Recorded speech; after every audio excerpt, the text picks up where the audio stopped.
Yeah. I just want some names, dude. Name. Are you recording?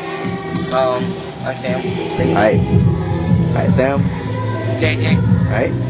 Michael. BA.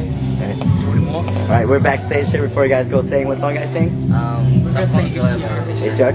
Alright. I'm gonna be back in the audience recording you guys, so check yourself on YouTube next week.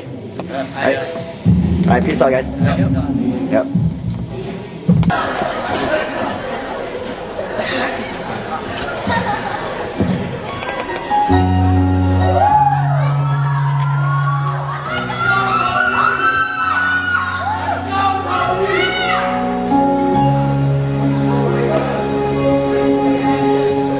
Có biết sai tiếng chỉ tao chỉ có những sai buồn có ai cũng nhớ chuyện nó chỉ có tôi chỉ có con yêu chỉ mua thì là chỉ biết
cho chỉ tao chỉ có yêu sai cùng có ai muốn trả lo của em chỉ lo có ai muốn trả lo của em chỉ cho